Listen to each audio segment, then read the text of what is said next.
Aaron, Chris, super excited to dig just into acquisitions with you guys, figure out what you're doing. Obviously, you're locking up a ton of contracts. Anybody who follows Aaron on Instagram has seen Chris more than a few times ringing bells. That's right.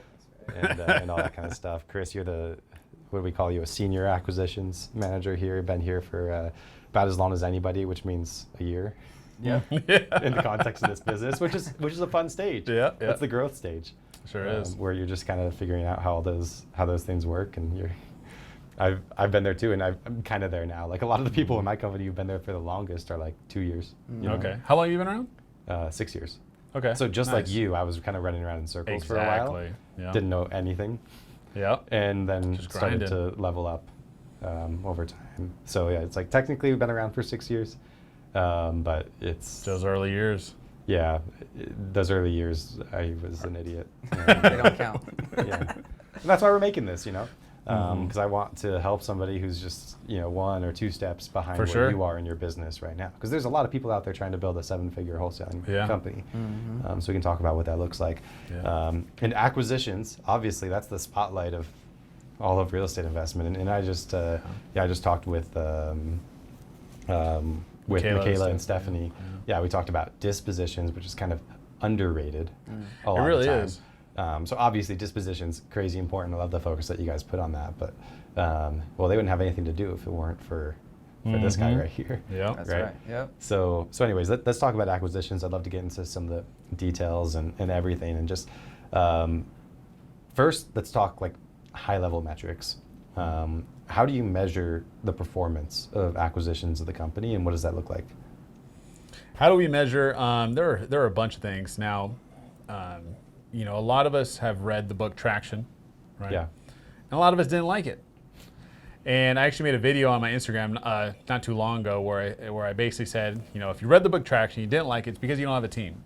You got to have a team to really understand it and relate to the book. You have to have the problems that the book solves, Yep. which are all the problems that you get not when you don't have a team, but when you have a team and it's not working. Yeah. Yeah. So one thing is we, out of that book, and we could go into some other stuff, obviously we talk about KPIs, but there are a few things that we measure when it comes to, that we use from that book is the people analyzer. We actually just implemented this recently, and I have it on a spreadsheet, and we talked about spreadsheets. I'm very good at spreadsheets now. But we have a new skill. we have core values as our title, and then we have the plus and minus slash, are they bought into our core values at our company? And then we have it literally every single month. So we evaluate each individual by month to our core values. And then obviously if it's a plus, it means or so on. Now, if it's a negative, and all the people that have left us, I've looked at the people analyzer and we saw that they were in the red and they were never a good fit. So that's one thing.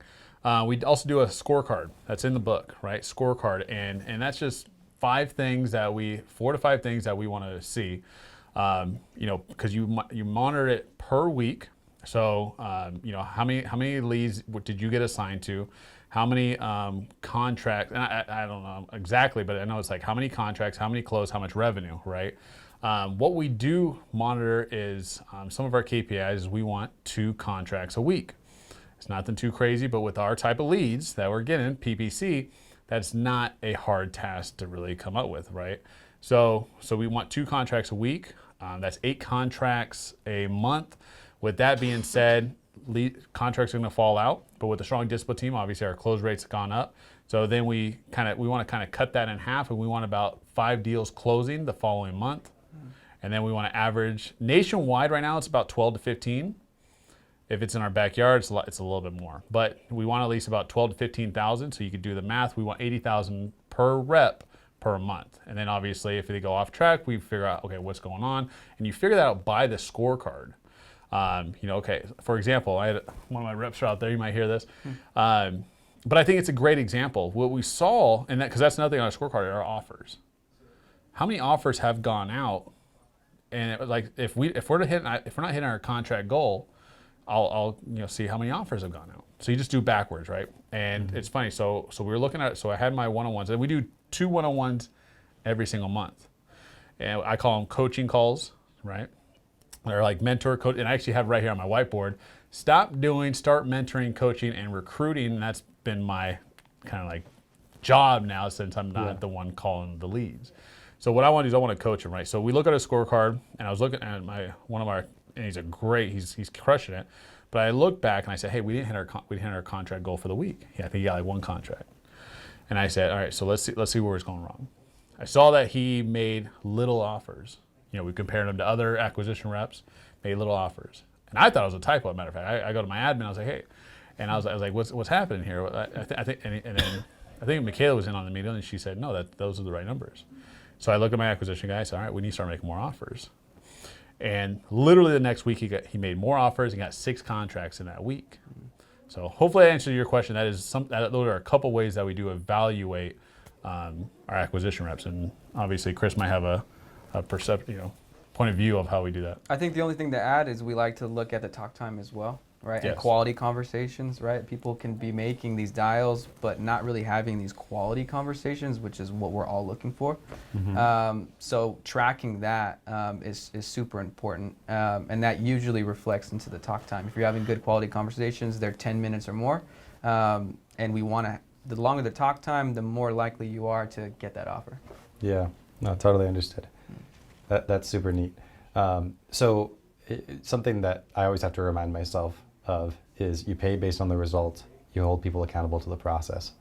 Sounds like you're talking a lot about like holding accountable to the process, right? Because a lot of people, like I have clients that'll say like, I don't need to do that stuff because I pay them commission. So they should do all that anyways, right?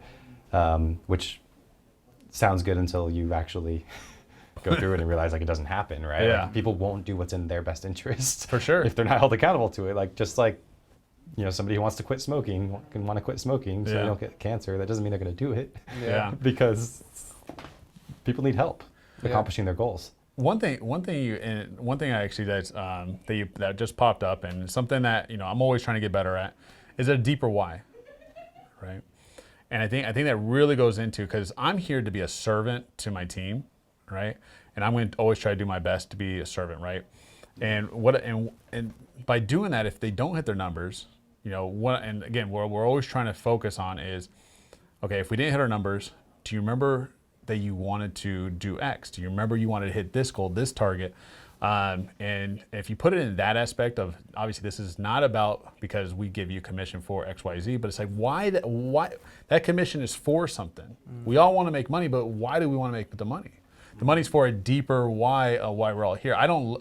We make a funny joke, and I know you said you had a ping pong table at your office, but we always make a joke here is that we don't have a ping pong table here because you're here for a purpose. You're here to kick some butt, to go back out to the world to fulfill your deeper why. So when you're here, it's all about business, kicking mass and butt, being ruthless, having resilience, having ownership, and then that accountability that we just talked about. So we're always really trying to dig into that deeper why, and obviously I could always do better, and I'm always trying to get better at that. So.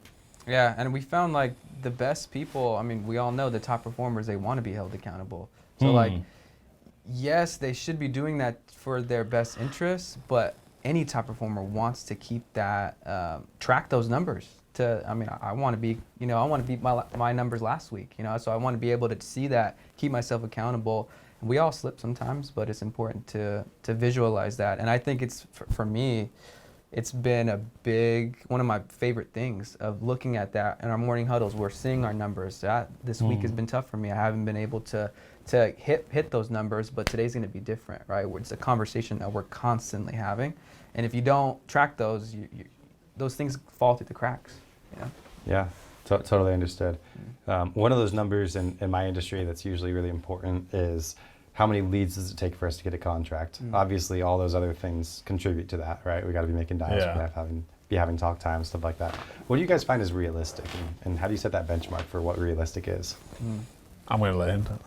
I know just based off of the conversation that I've had with Aaron, I think the amount of, your question was how many leads it takes to get to a contract, right? For us, our minimum, it's like we have 75 dials. If you don't have 75 dials, if you don't have a contract, you need to be including getting more dials. But I think right now what we're at 12 leads to a contract, 10 to 12 leads to a contract, something like that. Yeah. Yeah. One thing we always look for, and this is something Chris really embodies, and there's two things, and that's a good attitude and hard work. And that's what why he stuck around with us for so long. He has a good attitude and hard work, right? It's funny, Chris, being as, we went from a small office to a larger office, starting to build that team, starting to build that culture that we talk about.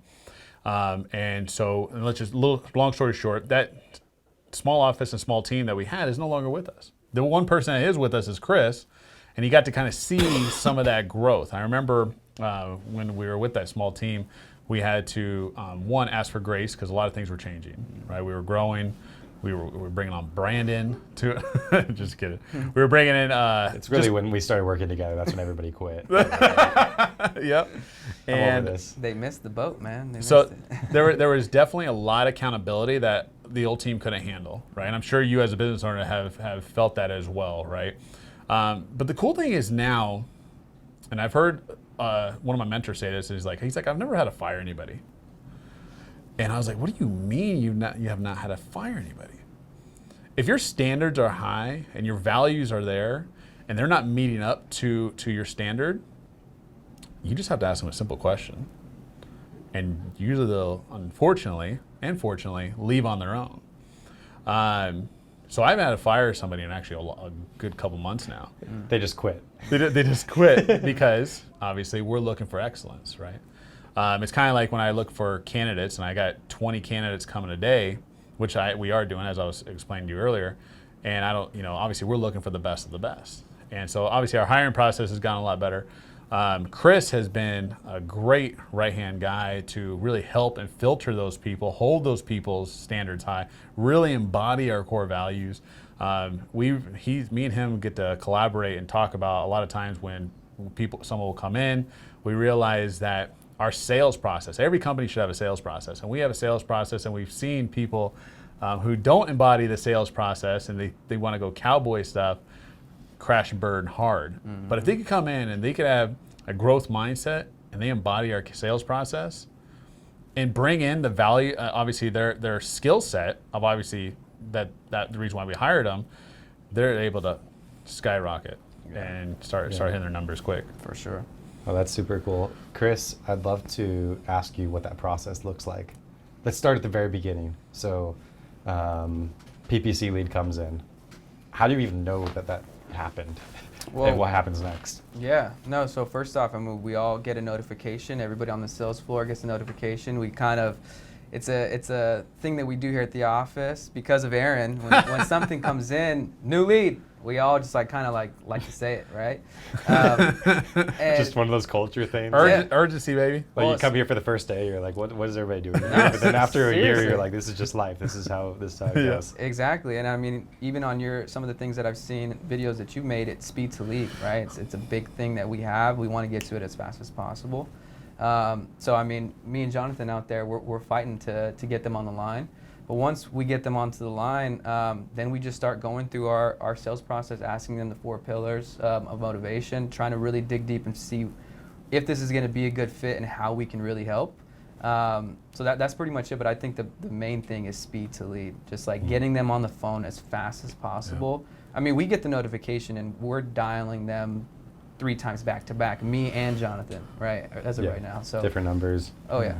Multiple tries. We're blowing them up constantly. So you say the most important part of your sales process is what happens within the first few minutes of a lead coming in. Seconds, yeah. Seconds.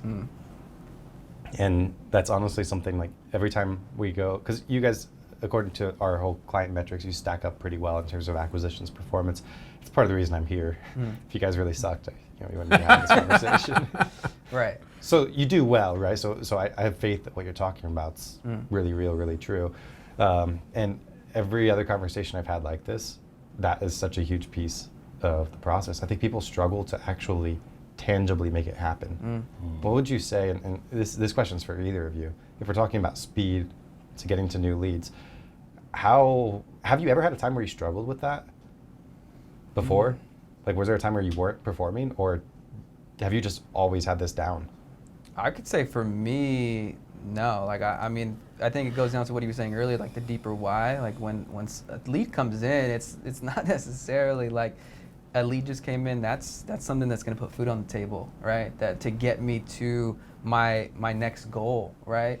So it's like, if you have to have that in you, and once you see that, that's money ringing, you know? And knowing what happens on the back end, we're fortunate enough to have somebody to kind of fill us in on those things. We spend a lot of money for these types of leads, so we need to take care of them. It's not something that we just throw off and like, I'll get to it later. Like, you shouldn't really be here if that's your mindset, you know? Yeah.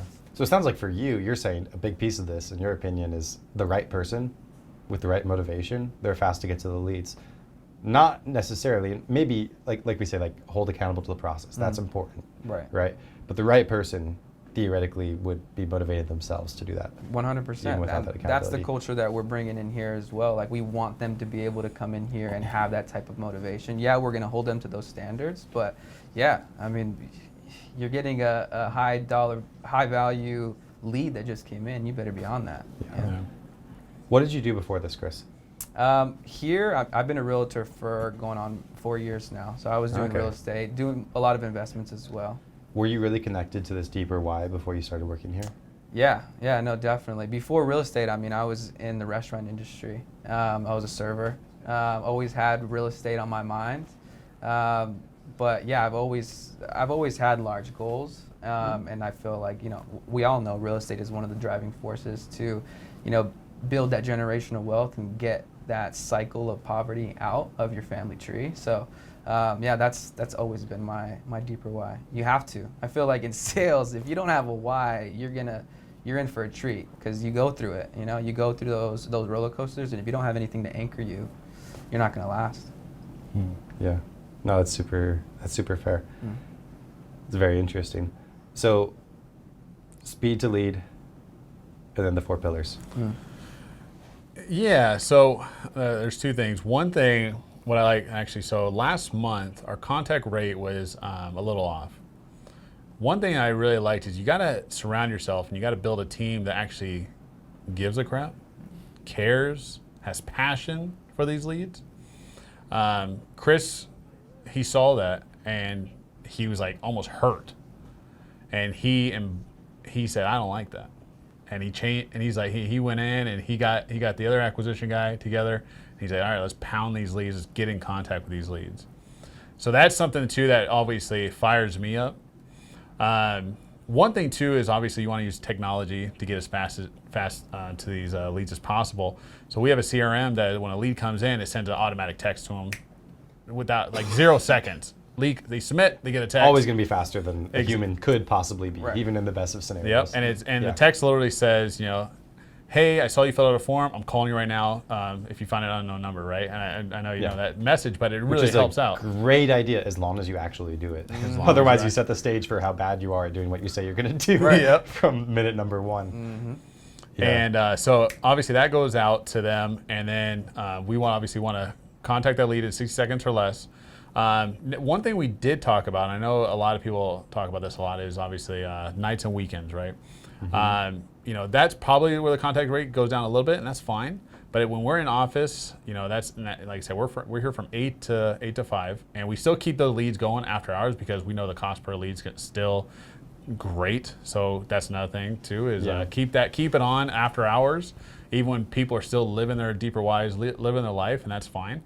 Obviously, we just really require them to answer the phones here, and we're really good at that. So speed to lead, boom, they answer it, and then it's also a sales process of already assuming that lead's ready to go, that seller's ready to go, right? It's not a cold call or text lead, some type of cold marketing. That's why we love these leads, because you could lock them up on the first call if possible, right?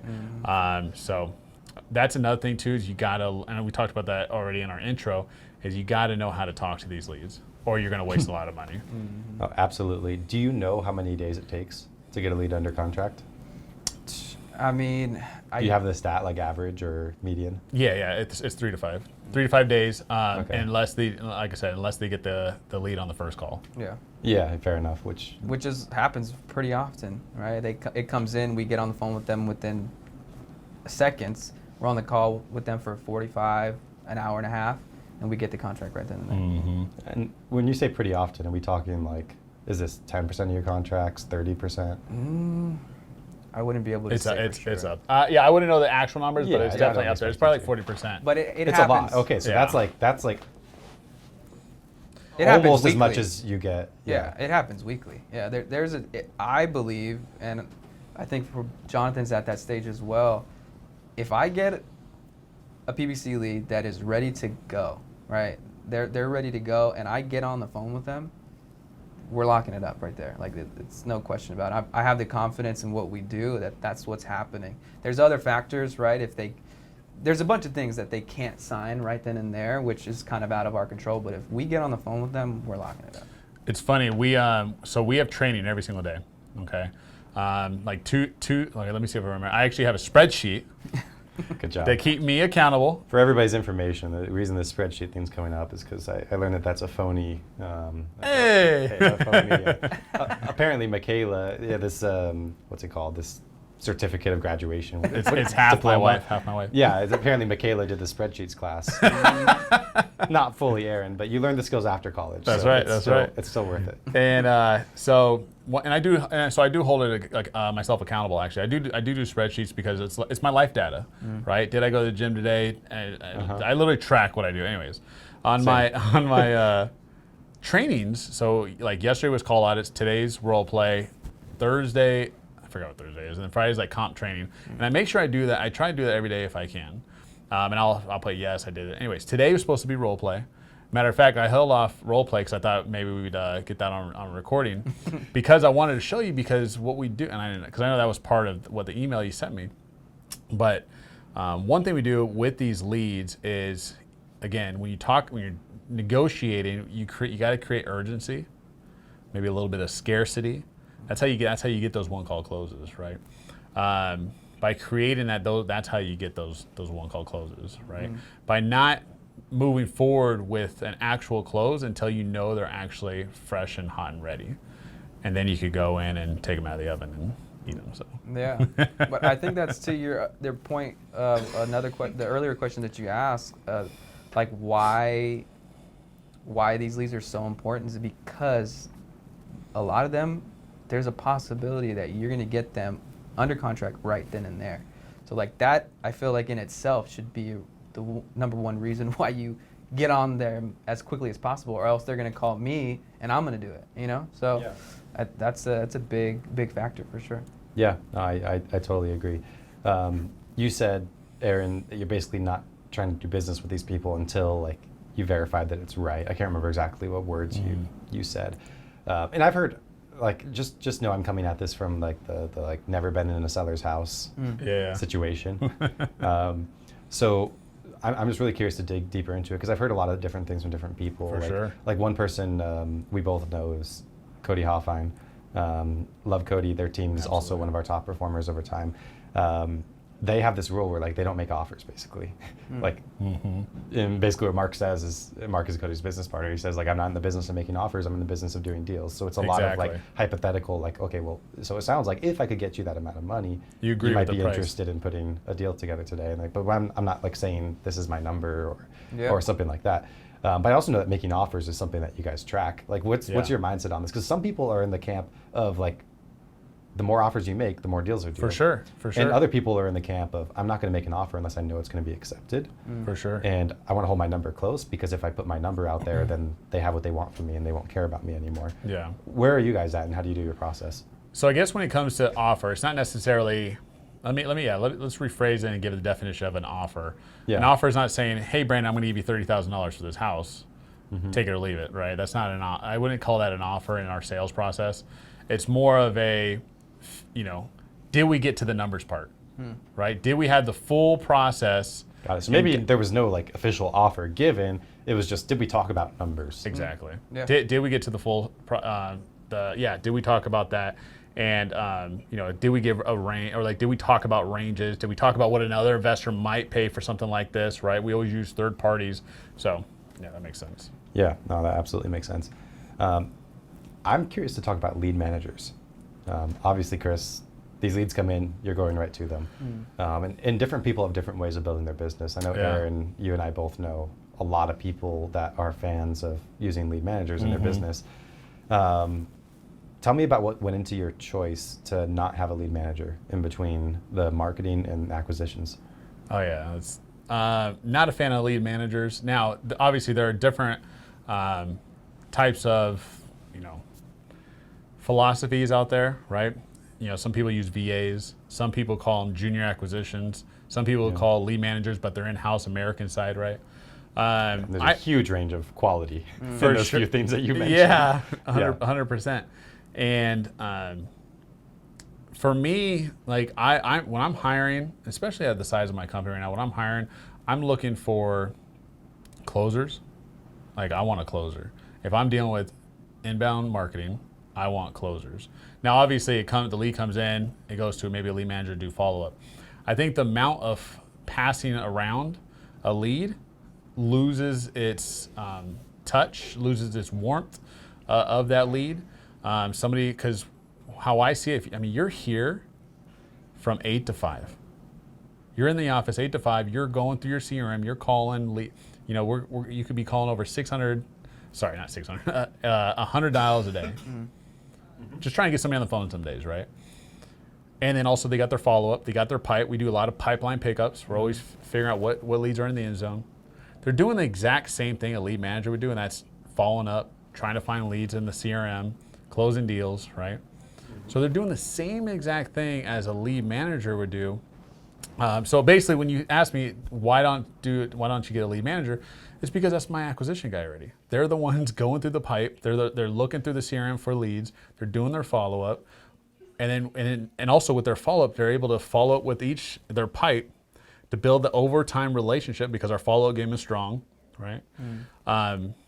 So I just don't see a point. They're making over $100 a day some days, unless they're having great long quality conversations to get contracts for appointments and whatever, right? But if I had them on the field maybe every day and they're going house to house, maybe that would make sense.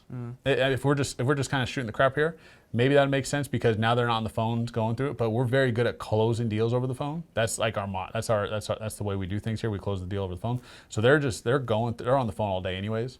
But yeah, if they're at the house, that might make a little more sense. What are your thoughts? Yeah, no, and I think it makes it easier for how we do it is because we have a system and process in place so that we know how to properly manage the leads, right? Like it goes back again, taking extreme ownership.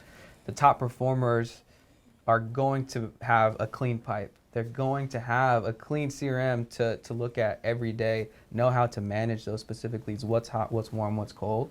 So yeah, we do it. We take ownership of our leads. Once we get ownership of those leads. So yeah, I think that makes it a lot easier of knowing how to properly do it and manage them day to day. Yeah, that makes sense. And I don't disagree with you guys. I'm just going to play devil's advocate. Yeah, for that's sure. what I do. Well, we're it's a very in our industry, it's a very controversial topic, right? Yeah. A lot of people say, "Oh, why you need a lead manager? What are you talking about?" And it's just something I don't agree with. Well, and you're the weird guy, I think. Yeah, 100%. In this overall. Ironically, a lot of the clients that I've spoken to that are our highest performers, for the most part, don't use lead managers on the front end. Sometimes on the back end when leads go cold or something For sure, like that. for sure. We could talk about that as a separate thing. So I think you're unusual amongst the industry as a whole, but pretty common amongst some of our most successful clients. But that considered, I'm curious, back when you were doing tons of cold calling, texting, did you have lead managers at that point? I did. You did? I had a VA lead manager. One to two, actually. Okay. Yeah, so the journey of what you've done is actually pretty similar to a lot of people, because what people notice is a lead manager is there to shield acquisitions from all the crap you get from marketing. Yep. That's essentially their job. Because acquisitions people get really demotivated when they deal with bad lead after bad lead after bad lead. Yeah. It's not actually motivated. But when they use Bateman Collective, all these leads are quality, man. They're quality. Yeah. I'm glad you remembered the script, Chris. That's awesome. I was worried you wouldn't Small come in plug. at the right time. That's super good. No, it's true though. If you need 40 or 60 or 80 leads to a contract, then that's a lot of work to filter through those. If you have 10 or 12, I'm curious because you still get sometimes we work with teams that are used to having a lead manager and then they take it out and they're like, oh no, this lead has the wrong phone number. like as an acquisitions manager, I feel super offended and like this, I should never Yeah. have to deal with this or something. I'm sure you get like, everybody gets that kind of stuff. Like Yeah. usually about 15% of leads are complete bogus in some way or another. And then, you know, you work down the funnel, some are better than others. Yep. Not all leads are created equal. We know that for sure. Right. But how do you feel about like the spread of quality that you get? Do you feel like it's too much and you end up wasting a lot of time with leads that aren't as good? Or does it feel like a productive use of your time? No, definitely not. Most of our leads are quality, and you know, we don't have a lead manager, but like for instance, if we have a lead that has the wrong phone number, we just push it to a VA. Hey, Skip trace this lead, and she puts the right phone numbers in. I put in my follow-up for the next day and call with the right number. I mean, I just keep moving on to the ones that have the right number. You know, it's just super simple. It's not that hard. So yeah, no, I think we have the quality leads, and we're doing pretty well. We had, so I did an interview. Were you on the interview? Yeah, I think it was you. So I'll have a shadow day, and I'll have a guy come in, and this guy came from the solar industry, and what he did is he went door knocking, and what he would do is he would like set up, like he'd be like a lead manager, he would set up for the closer, and then he'd get somebody, you know, guy opens, yes, I would like solar, he would call his closer, and he would come over and close the deal. So anyways, so I guess, I don't know, the guy maybe didn't like solar or something, and so he applied for here. And I kind of liked him. He seemed like a sharp dude, sharp individual, young individual. Anyways, comes in here, you know, he goes through the whole normal shadow day, goes in for our role play exercise that we do, part of our exercise, and I do bring Chris in, and sometimes I'll bring either or in just to kind of give me a second opinion whenever we bring somebody on the team. And we go through our role play, and every single time after the role play, he would always say, hey, so Mr. Seller, would you like me to have somebody call you? He couldn't get over the fact of setting it up. So what we do is we pause the role play, we'll coach him, and we'll tell him like, hey, I know that's what you do, but I need you to be able to close the deal, right? And so all right, let's go again. Did the same exact thing. And he set it up, right? And he just froze and stopped, but that's Coachability. why well, that's how we could disqualify people. So I thought it was pretty funny to see that. Yeah, and I think to another point, like it makes it easier for us when we're going through these leads that maybe aren't high quality. We have here, at least, we have the discretion to know we qualify these leads. So when we know that this isn't a lead, we get them out of our CRM as quickly as possible, right? Yeah. So like we have that. The closer is going to have the ability to differentiate if this is going to go to the finish line or not. Yeah. So when we get those types of leads, that's fine. That's good, right? You just get him out, and he's not going to occupy my time for the next day, right? We just keep it moving. Yes. Okay. That makes a ton of sense. So it sounds like you do okay. Without lead managers, you can deal with the leads of varying qualities. That's really good. What you just explained is something that we've found. It's interesting. So I'll give some examples here. I worked with a company that was going from like a lot of cold calling, and they switched to mostly inbound marketing, kind of like you guys did. Yeah, for sure. What happened with them? They were running like in-person appointments, so a little bit different. They got a ton of PPC leads over a period of a few months, and they ended up just not getting that many appointments from those leads. And when we really got down to it, what was happening was they were overqualifying them. They just changed how they're qualifying leads, and then they started closing way more deals because they were going on appointments more often. And we noticed that a lot of our clients, especially that are used to like colder leads, they overqualify PPC leads. And often it's just based on like this instinct that some acquisitions people have or think they have and don't actually have, that like this is a good seller, it can get to the finish line or it won't. I know you guys perform really well. And so what you're saying, like if it's done right, can make sense. But what do you feel about like qualification? And can you help me understand like when do you qualify a lead? When do you not qualify that lead? How do you know it's worthy of your time or that it's not worthy of your time? Like what does that process look like? It comes down to asking the right questions, man. It's really not how great the salesman is. It's just how the prospect answers the right questions. So that's really what it comes down to. Asking these questions in the right way and hearing their responses. That's how we differentiate who's quality and who's not. What's the right question? Give an example. I mean, as simple as, going down the 4 pillars. What's their motivation? What's their why? And not just asking it and moving on to the next part of your script, but really understanding what that means. That in itself can be a 40-minute call of why they're selling. Yeah. And obviously, like, a lot of people who are really skilled in things like to like downplay, like, oh, this is really easy, you just do this. Because you're just like, oh, it's not even a good salesperson. You just ask the right questions. But what you just told me tells me you're a good salesperson. The fact that you could ask one question and that could be 40 minutes of your call. Yeah. It's not about the first question, it's about like the follow-up questions on what the person says. So it sounds like you dig deep into like why they even submitted the form. Right. I imagine that's a different conversation than you're used to with any cold call leads or something like that, because you can actually ask them that. Yeah. Try to ask that to somebody that you just cold called, they'll be like, well, you called me. Yeah. I didn't ask for this. Yeah. So it's a different conversation. Yeah, you're able to peel back those layers, man. So yeah, I think that just really digging deep on each individual pillar gets you that qualification. Let's just say, let's talk about where price comes in. A lot of people like to throw in price early in the conversation and say something like what kind of price do you want for your home? And then based on where that number comes in, they say it's a good lead or it's a bad lead. What's your opinion on that? I say it's always a smokescreen. Yeah, you ask them what they want, they're always going to want the world, but they end up taking $150,000 less. So yeah, we don't really qualify based off what they're asking as far as asking price goes. Okay. We always look at it as a smokescreen, for sure. Okay. Was that something that was natural to you, or is that something that's been trained into you? Definitely trained. Yeah, definitely trained in. For sure. We kind of really try to nail that in early with these people, that it's always going to be a smokescreen. Like the price for our PPC leads, they give what they think the house is worth, $220 for example, but we end up getting it for $70. So it's always like, don't take that at face value. Like it's not really what they're willing to take. Yeah, one thing with when a PPC lead comes in, one tactic that we do is as soon as you get on the phone, hey, I saw you fill out a form. Hey, you still looking to sell that house? Yes, perfect. Hey, did I catch you a bad time? Obviously, pull away. No, I could talk right now. Awesome. Hey, if we right off the bat, hey, if we could, get you a no hassle sale. What were you already hoping to sell the property for? All right, we want to get the price out of them, see if we get it sooner than later. Because with these PPC leads, they're just going to tell you, right? It's not a magic trick, it's no manipulation.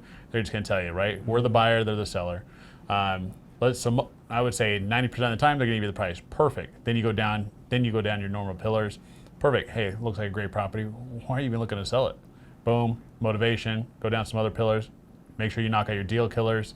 We want to make sure we nail out. Hey, and then obviously you ask your price again. If we could do this, this, and this.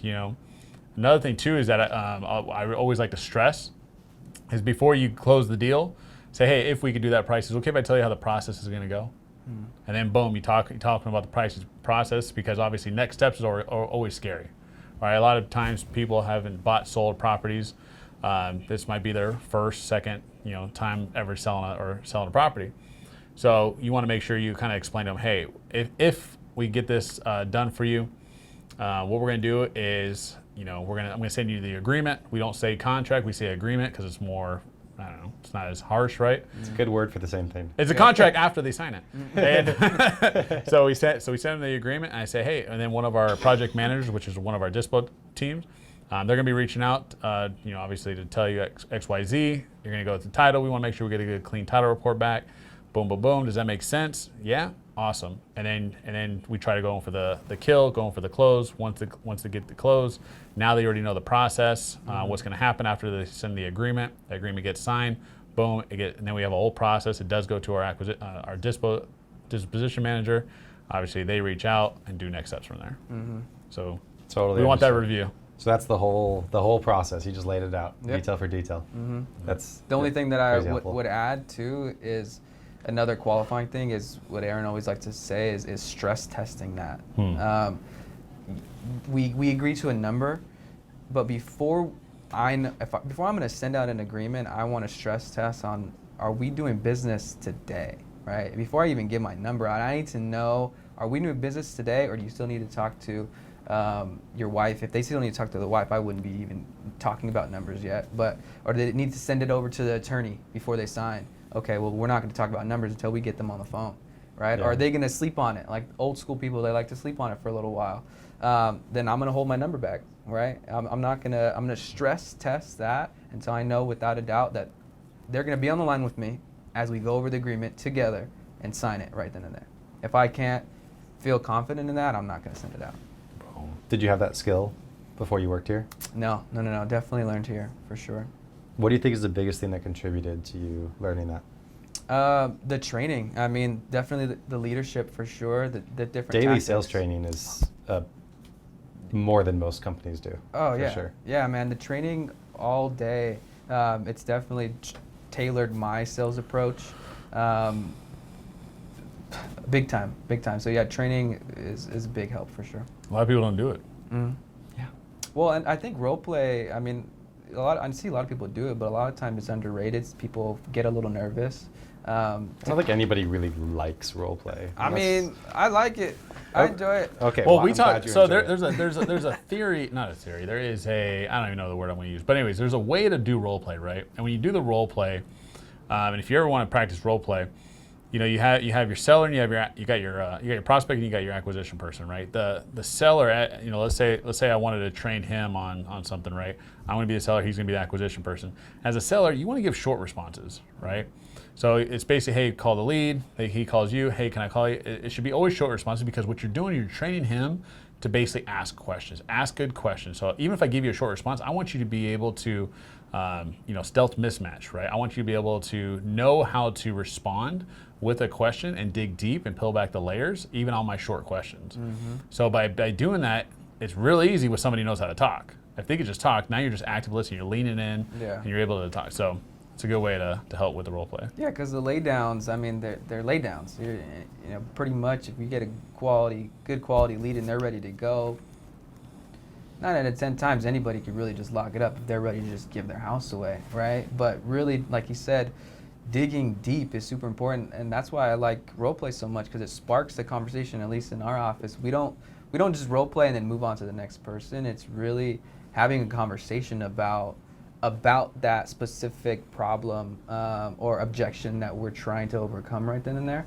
So I think it's great, and we see a huge difference from our new people from when they first start. After doing the role play, they're always going to be super, super nervous, but as time progresses, I mean, they crush it. Mm-hmm. Well, it becomes super normal. Yeah. Over time too. Mm. So if we were to break down like all the training things that have helped you develop these skills, would you say role play is number one for you, or is there something else that happens specifically in training? Yeah, role play.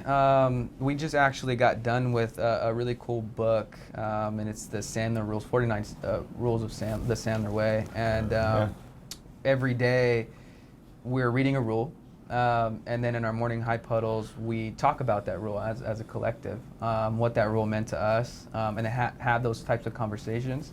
But just things like that, having the one-on-ones for sure. We've done, even in our onboarding, we have some really good training just about real estate investing in general. So yeah, I would say the role plays and the one-on-one coaching calls, call recordings. We like to list. I like to break down the call for sure. Hearing where you failed, it's great. Because then we have those conversations, now to course correct, and then take that into the rest of your day. So. Call audits are huge, huge. You could, as a business owner, you could lose millions and millions of dollars if you don't audit your calls. And also with acquisition people, usually as time goes on, their process, they nail the process down. But mostly with the new people, because for the first 3 days, we do a call audit every single day for them. But I had a guy that was with us, and he kind of fell flat on his face, and we were wondering, why aren't you getting the results that you need, right? So we go listen to his calls, and right off the bat, I just asked, why did you say that? When they said this, why didn't you dig deeper? And I would ask probably like 5 times, why did you say this? Why did you say? He just totally cowboyed the entire thing rather than sticking to a process. When I say a process, I'm not saying script, I'm saying a process. Something that I always draw a picture for my guys, that there's a process, intro to close, very important questions, and then you got your seller dance, and you got where you could cut off the obviously process to follow up, right? And right off the bat, I knew why he was failing and he wasn't getting the results that he was looking for. because he wasn't sticking to the sales process that we know is proven a way to close deals here. So. Yeah, the call audit is definitely a really big proponent. I love that. Seeing where we failed and being a part of the call audit for someone else, right? I mean, if you're teaching, you're also learning as well, and just really embodying what you're telling them. You help with that too. Oh yeah, for sure. We like to get all of the input, right? Yeah, totally understood. Is there anything else that you think contributes to the quality of your acquisitions? We talked about training, structure, Mindset, time to baby. lead. Yeah. Mindset. Yeah, the All day. mindset. You have to have a great mind. In sales in general, I mean, if you don't have the mindset, like I said earlier, you're gonna get What's the eaten mindset? alive. The core values, like I said, Yeah. being ruthless, having the resilience on bad days. One thing the question I always ask to people that when I qualify them for it to be a part of our team is, what happens if a deal blows up? What if nobody's answering? What if you got cursed out? How do you handle those days? Right? I mean, obviously that's just sales in general. That's not just our industry, right? So how are you going to handle this? And again, that goes back into our last year of all the learning, all the hires, the different types of hires. I've seen so many different personalities that I've learned, and now I can look out for before we hire them. And I've seen we have hired somebody where they just had a terrible mindset. It was a bad day. It was so, their mindset was so bad it affected the entire office. But we need the people that obviously have resilience. Again, it's one of our core values. And it goes back to that people analyzer that we talked about earlier. So if I see one of my guys and they had a bad day, and then I got the coming up month, and I'm going to go say, okay, how does he line up with the resilience part of one of our core values? And if he didn't handle that day right, terribly, then I'm going to say he didn't handle it very well. I get to line him up with our core values. But if I say, hey, and it doesn't mean you're going to be obviously shining and smiling and rainbows and all the time. Don't get me wrong. But I want to see what was the ruthlessness, what was the mindset during that time, right? So we're a team. One of our core values is teamwork right now. We got about 8 core values, but one of them is teamwork. We're always helping each other. If you hang around our office long enough, you'll see everybody's collaborating. Everybody's helping to get deals to the finish line. We're not a sharky environment. There is a healthy competition, but everybody's collaborating and helping each other get deals to the finish line. Yeah, having that win mentality and seeing everybody win is super important, especially here. Yeah, I love it. I'm super appreciative that you guys have diving deep into everything with me. That was a ton of fun. Yeah, of course. Hopefully can answer your questions. And like I said, this is just, this is being real, It's not an easy feat on building a team. It's not an easy feat of being just a sole acquisition person or a person that's trying to get deals, right? You need to be, it's one of my things that, what's your, and when I'm in a podcast, what's your closing remarks? And my thing is always be obsessed. You must be obsessed about whatever you're doing. And that's how you see all these books behind me. I'm obsessed with reading, obsessed with meeting new people, obsessed with collaborating with the people on your team, obsessed with, looking for not thinking you're too good to find coaches and mentors, right? When I first started, I'm still doing it. Matter of fact, I want to hire Cody to be my one-on-one. We'll see if that happens. But really looking for that guidance to really level up every day. It's just like what I said earlier, the John Maxwell. There's the lid, right? You want to make sure that your leadership you keep leveling up, so you could keep lifting up that lid for your team. So. Yep, totally understood. Appreciate it a ton. Thank you guys. Thank you. Yes, sir.